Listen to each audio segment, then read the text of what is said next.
ओम मंगलम भगवान विष्णु मंगलम गरुड़ध्वजा मंगलम पुंडरीकाक्ष मंगलाय तनोहरि। गुरुर्ब्रह्मा गुरुर्विष्णु गुरुर्देवो महेश्वर गुरु साक्षात् परब्रह्म तस्मै श्री गुरुवे नमः। नमस्कार, स्वागत है आपका आचार्य वाणी में। हम आप सबका स्वागत करते हैं और मैं आचार्य डॉक्टर विक्रमादित्य आपके साथ हूं। कुंभ राशि वालों के लिए 1 मार्च से लेकर खासतौर पर कैसा रहेगा समय 10 मार्च के बीच में। कुंभ राशि वालों, देखिए आपके लिए तो ये समय जो है बहुत शुभ चल रहा है। आपको हमने कई बार बताया ये शनि महाराज आपके स्वग्रही अपने स्थान में चल रहे हैं, लेकिन शनि चल रहे थे अस्त और अब होने जा रहे हैं उदय। इन 10 दिनों में बड़े विचित्र प्रकार के ग्रह योग बनने वाले हैं और बड़े विचित्र प्रकार के उत्सव बनने वाले हैं। कई खास उपाय हम इस कार्यक्रम में आपको बताने वाले हैं, जो आप इन 10 दिनों में यदि एक कर लेंगे तो देखिएगा आपके आने वाले बहुत सारे कष्ट दूर हो जाएंगे। आपके घर की नज़र भी दूर हो सकती है। जी हाँ, होली का महारात्रि आएगी, वो भी बताएंगे इस दिन कि कौन से दिन खास उपाय करना चाहिए। सबसे पहले आरंभ कर लेते हैं कुंभ राशि वालों के लिए कैसा रहेगा समय 1 मार्च का। 1 मार्च का समय आपके लिए हमें हमारी ज्योतिष गणनाओं के अनुसार से दिखाता है कि आगे बढ़ने वाला रहेगा, उन्नतिदायक रहेगा, आगे बढ़ने के योग बन सकते हैं। ग्रह दिखाते हैं कि आपको अपनी चाल में मस्त होकर काम करने का प्रयास करना चाहिए। आपसे जो लोग आगे बढ़ने की प्रयास करेंगे वो बढ़ नहीं पाएंगे, चिंता ना करें। कोई आपका कुछ बहुत ज़्यादा कष्ट पहुंचाने के योग नहीं बना सकता है, तो इसलिए अपनी चाल में मस्त रहते हुए काम करें, बुद्धि विवेक का इस्तेमाल करते हुए काम करने का प्रयास कीजिए। वहीं 2 मार्च का समय भी आपके लिए उसी प्रकार से दिखाई देता है, आगे बढ़ने के योग बनाएंगे, आपको आगे बढ़ने की स्थिति बन सकती है, बढ़िया रहेगा समय। और साथ साथ केवल एक बात का ध्यान रखिएगा, कहीं चोट ना लग जाए, इसलिए जो भी काम करें जल्दबाजी में ना करें, थोड़ा सा रुक कर संभल कर काम करने का प्रयास कीजिएगा। 3 तारीख की यदि बात करें, 3 मार्च को ग्रहों का परिवर्तन होगा। 3 मार्च को सुबह 8:52 पर शनि चंद्रमा जो है परिवर्तित हो जाएंगे। चंद्रमा चले जाएंगे कर्क राशि में और आपकी राशि के अनुसार से कर्क राशि पड़ती है 6ठे भाव में। 6ठे भाव के चंद्रमा जब जाते हैं तो ये थोड़ा सा कष्ट दे सकते हैं, रोग शत्रु आपके थोड़े से बढ़ सकते हैं, तो आपको सावधान रहना है। जल संबंधित बीमारी परेशान कर सकती है, तो इसलिए थोड़ा सा इस बात का भी ध्यान रखते हैं, पानी बहुत सोच समझ के साथ छान कर अच्छे से हाइजीनिक मेंटेन करते हुए पीने का प्रयास कीजिएगा। जल संबंधित रोग परेशान कर सकते हैं, तो इस बात का ध्यान रखते हुए काम करना है। 3 तारीख को आमल की एकादशी है। देखिए ये आपके लिए बड़ा अच्छा है। कोशिश ये करें 3 तारीख को भगवान विष्णु का आराधना करके पूजा करके दिन को आरंभ करने का प्रयास करें। हमने कार्यक्रम के आरंभ में ही भगवान विष्णु की आराधना करी, मंगलम भगवान विष्णु मंगलम गरुड़ध्वजा। जब भगवान विष्णु की आराधना कर लेते हैं तो सब मंगल हो जाते हैं, अमंगल भी मंगल में परिवर्तित हो जाते हैं। तो उस दिन कोशिश ये करें भगवान विष्णु भगवान शालिग्राम जी का पूजन करें। उन्हें विशेष तौर पर आप एक काम करिए, उनको सफ़ेद पुष्प अर्पित करें और तुलसी दल अर्पित करें, सुबह सुबह उनका आशीर्वाद ले लें। तो ये छोटा सा कर्म करके आप अपने दिनों को शुभ कर सकते हैं। क्योंकि चंद्रमा मैंने आपको कहा स्वास्थ्य के दृष्टिकोण से ठीक नहीं है, तो उस प्रसाद स्वरूप तुलसी दल पंचामृत में डालकर अवश्य लीजिएगा।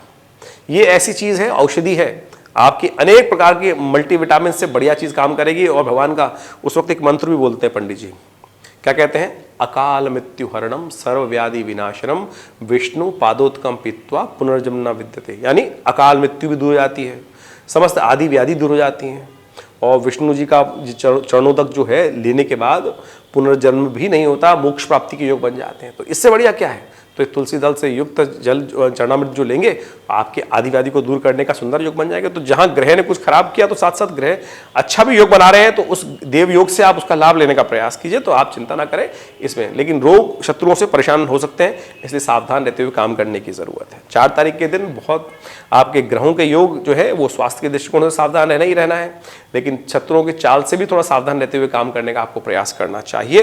तो ये बात है, थोड़ा सा बुद्धि को एकाग्र रखते हुए काम करेंगे तो आप अपने बहुत सारे कार्य निकाल सकते हैं, लेकिन ये बात ध्यान रखिएगा कि आपका विरोध हो सकता है। अब हम आगे बात करें तो 5 तारीख के ग्रह योग के अनुसार से पहले हम 4 तारीख को समझते हैं। 4 तारीख की शाम को एक बहुत सुंदर योग बन रहा है, प्रदोष है उस दिन। प्रदोष काल में ही कोशिश कर लीजिएगा भगवान शिव की उपासना कर लें। शनिवार का दिन है और शनि का खेल आगे बड़ा विचित्र होने वाला है, क्योंकि अगले दिन शनि जागने वाले हैं। शनि वक्री हो गए थे विशेष तौर पर, और जो विशेष तौर पर अस्त हो गए थे, उदय होने वाले हैं, जागने वाले हैं शनि।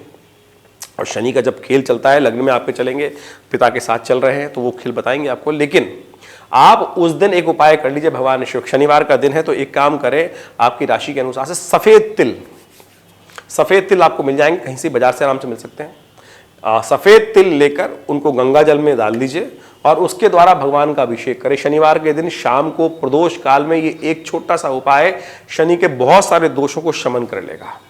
भगवान शिव की कृपा प्राप्त हो जाएगी।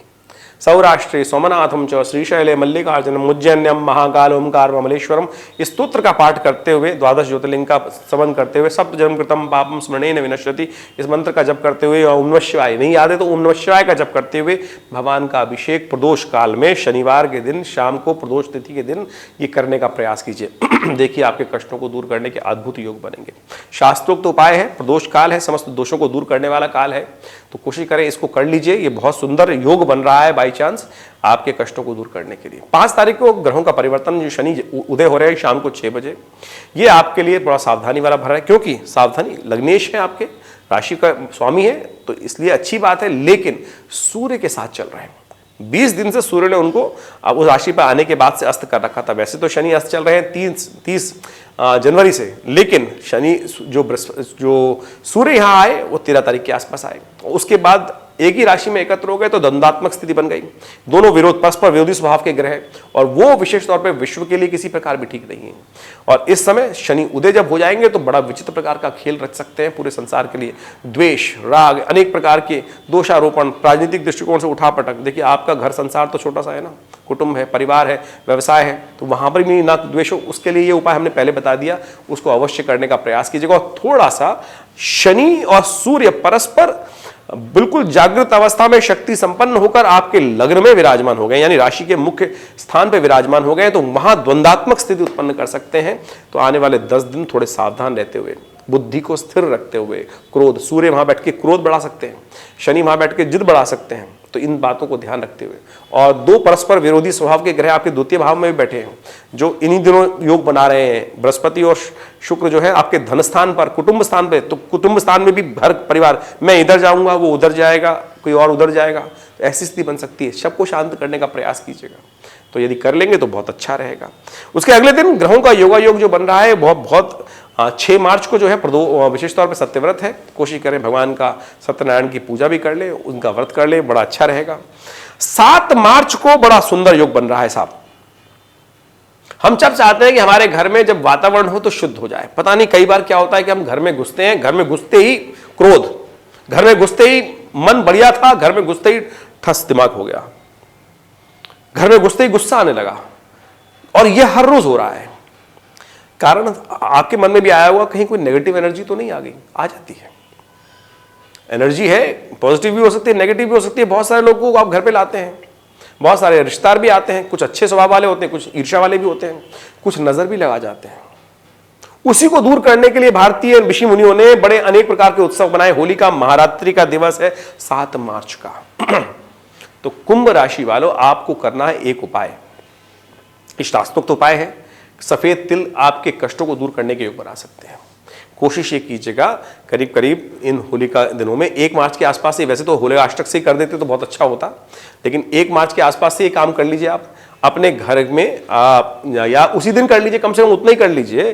तो आप जितने दिन भी आप काम कोशिश करें इन होलाष्टक के दिनों में अपने घर के समस्त कमरों में थोड़े थोड़े तिल, सफेद तिल जो है रख दीजिए। व्यवसाय स्थल पे रख दीजिए, अपनी दुकान पे रख दीजिए, अपने ऑफिस की सीट पे रख दीजिए, क्योंकि आपके जब काम बढ़िया चल रहे होते हैं, आप करते हैं, तो कहीं अच्छी कोई बोलता है तो नजर भी लगा देता है।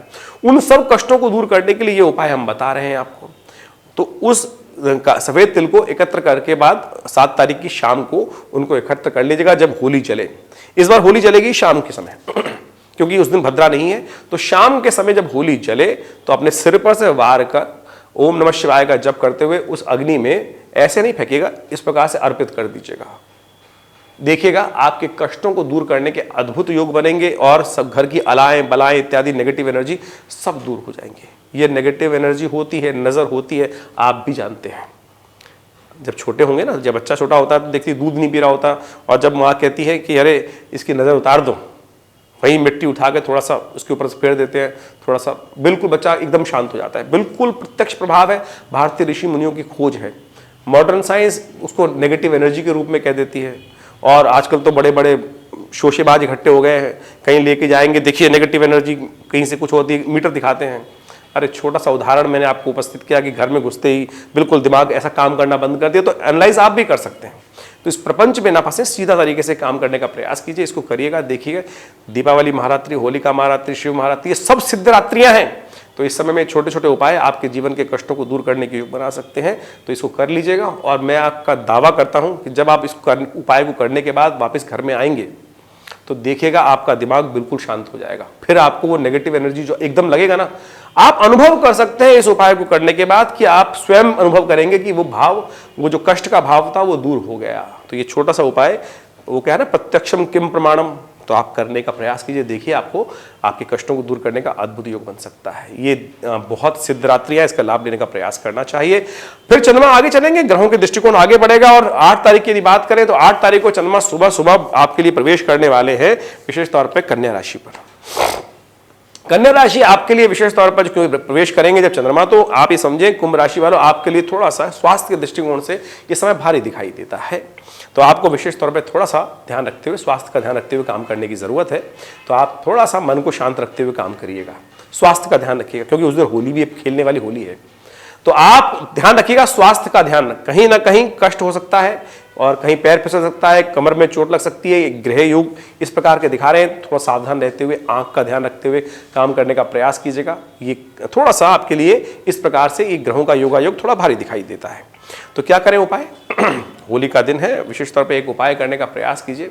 आपके लिए सबसे श्रेष्ठ उपाय ये रहेगा कि आप भगवान के मंदिर में जाकर भगवान को विशेष तौर पे भगवान शिवलिंग पर भगवान के जाकर थोड़ा सा दूध अर्पित कर दीजिए, थोड़ा दही अर्पित कर दीजिए और उस दही का थोड़ा सा अपने आशीर्वाद साथ लेकर अपने ऊपर थोड़ा सा लगा भी लीजिएगा। होली भगवान के साथ खेलिए, आपके जीवन में कष्ट दूर करने के योग बनेंगे। देखिए होली खेली जाती है अपने इष्ट मित्रों के साथ। अरे भगवान जिसका इष्ट मित्र हो, आपने बनाने का प्रयास किया। एक सूत्र हम समझाने का प्रयास करते हैं। आपके साथ काम कौन खड़े होते हैं? जिसके साथ आपका रिश्ता हो। रिश्ता कैसे बनता है? या तो मित्र का रिश्ता होगा, या ब्लड का रिलेशन होगा, या माता पिता का रिश्ता होगा, या पुत्र का रिश्ता होगा, या भाई बहन का रिश्ता होगा, पति पत्नी का रिश्ता होगा। भगवान के साथ आपने रिश्ता बनाया कभी? होली का दिन है, भगवान के साथ रिश्ता बनाइए। तुमेव माता, शास्त्र कहता है तुमेव माता च पिता तुमेव बंधु च सखा तुमेव। फिर किस बात का? तो जो शास्त्र में आपको समझा रहा हूं, भगवान के साथ सुंदर तरीके से उस दही से होली खेलने के उपरांत तो उस होली का मर्दन प्रसाद स्वरूप जो है वो अपने ऊपर भी लगा लीजिएगा। देखिए भगवान के साथ, फिर भगवान आपके लिए कुछ ना कुछ रास्ता बनाएंगे। भगवान तो हमेशा आपके लिए कल्याण करते हैं, हम ही संबंध नहीं स्थापित करने का प्रयास करते हैं। होली का दिन है, होली के दिन सब मिल जाते हैं, दिल से दिल मिलाने का प्रयास कीजिएगा। ये उपाय करें, कष्ट दूर होंगे, ईश्वर आपकी मनोकामना सिद्ध करेंगे। होली आपके लिए बहुत बहुत शुभ हो, आपके कष्ट दूर हो। और हमने आश्रम पर भी एक बड़ा सुंदर कार्यक्रम रखा है। 7 तारीख को होली मिलन का कार्यक्रम रहेगा। मंगलवार के दिन सुंदरकांड का सुंदर पाठ होता ही है, तो आप भी सम्मिलित हो सकते हैं हमारे साथ होली उत्सव में। विवेकानंद योगाश्रम दिल्ली में आपका स्वागत है। और मंगलवार के दिन शाम को होलिका की रात्रि के दिन हमारे यहाँ 7 तारीख को बड़ा सुंदर कार्यक्रम रहेगा। आप फोन पे अपना कार्यक्रम बुक कर सकते हैं, आ सकते हैं। और यदि मन में कोई प्रश्न चल रहा है तो हमें व्हाट्सएप के माध्यम से जुड़े। आपका स्वागत है, धन्यवाद।